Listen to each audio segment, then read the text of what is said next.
Are you curious about how to personalize your AI? I've got the answer. I'll show you how to set up your ChatGPT. So welcome back to my AI channel, the home for all things AI. This could be the end of many startups and the beginning of your journey into AI personalization. Stay tuned to find out more. By the way, if you're new here, don't forget to subscribe and hit that bell icon so you never miss an update on the latest in AI. Right, just like you want personalized medicine or a personalized fitness trainer, the era of personalized AI is upon us. We are moving beyond the standard AI that's the same for everyone. Enter GPTs, the revolutionary tool that's a game changer in AI personalization. To be honest, do you remember ChatGPT plugins? Yeah, GPTs deliver what plugins promised but never achieved. For example, before GPTs, I used ChatbotUI a lot for prompt catalog and setup, but now with GPTs, it's a whole new game. Okay, let's dive in. So I'll show you my setup. I've got obviously ChatGPT Plus subscription because GPT-4, this is the default model I use a lot. And after OpenAI announced the changes on 6th of November, this is the turbo. Both of them are turbo versions. Really fast, really quick. Actually, I think they're already personalizing a little bit because the first suggestion is to tell me a fun fact about the Roman Empire. Well done, OpenAI. So the first trick for the productivity and personalization is to actually pay the Plus subscription because this unlocks a lot of capabilities, including GPT-4, browsing, image, and data analysis, which was previously named Code Interpreter. Let's move on to custom instructions for personalization. So you can think it as a prompt engineering, as a setup, initial context, as a first message.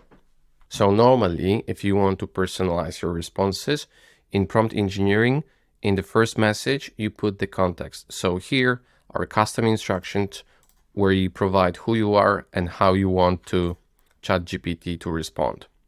This is the low-hanging fruit and must-have to do for everyone. Then we have as settings. I use the system theme, so it allows me to change my appearance, and I have light mode. Then we have beta features. You just turn them on, all of them, which obviously the most powerful are advanced data analysis, which is the old name Code Interpreter. Now with the chat history, I always by default have this turned on for my convenience, and because I never put sensitive information into ChatGPT. If I want to work with sensitive information for the longer time, I can turn it off, or I can use another tool, which I'm going to show you later, like ChatbotUI, that use the same OpenAI models, but without training. And just to show you how it looks on Plus paid version, you have access to builder profile. You can even set up your own domain. And this is for GPTs. Okay, so that just to show you, previously when I had my workflows and I wanted to do some work with AI, I used ChatbotUI, which I had catalogs with all my prompts, which looks like, for example, when I wanted for YouTube, set up the initial behavior, and then I could create, for example, prompt to generate titles, where I put the topic and my notes, and it will generate the titles for me. Actually, the good thing about ChatbotUI is that it's not updated yet.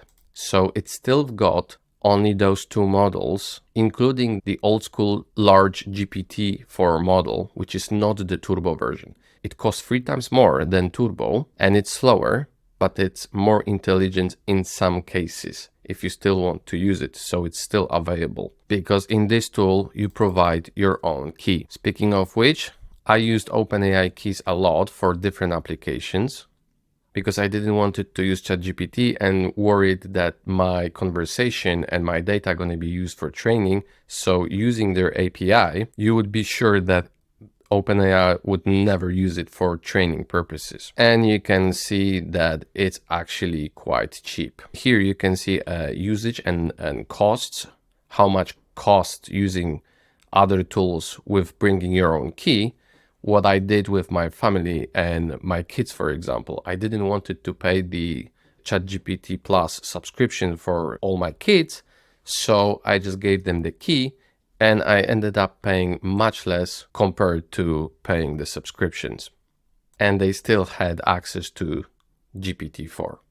So now with GPTs, it might be even cheaper than paying as you go with bring your own key version using API, because when you use those personalized GPTs like Potato Prompt, which I created video some time ago that increase your productivity. Let me just quickly show you cutoff date, April 2023. And normally if you would ask normal ChatGPT about the same question, yeah, you need to wait, and let's ask him the same question.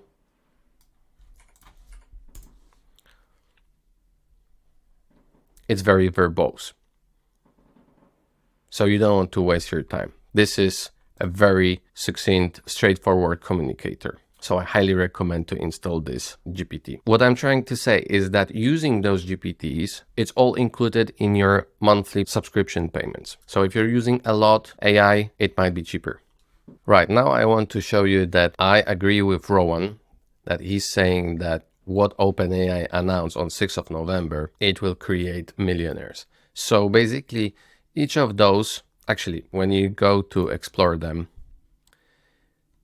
you can see that I actually created all those GPTs. And here are the marketplace, which is all free for now. But the thing is that everyone can create a GPT right now without knowing any code. And OpenAI announced that in the future, they plan to create a marketplace where you can share revenue with the creators of GPTs. So it's something like Elon sharing revenue on Twitter or YouTube. And that means that I believe that it will wipe out a lot of AI tools, because a lot of AI tools are thin wrappers around OpenAI APIs. So now everyone can do it. Okay, lastly, I just want to say that people are starting to create directories of the best GPTs. So in near future, you can just find and browse or using search to find the best GPTs. For example, using listed AI tools directory. So there you have it, folks. That's how you set up ChatGPT to get the most personalized AI experience.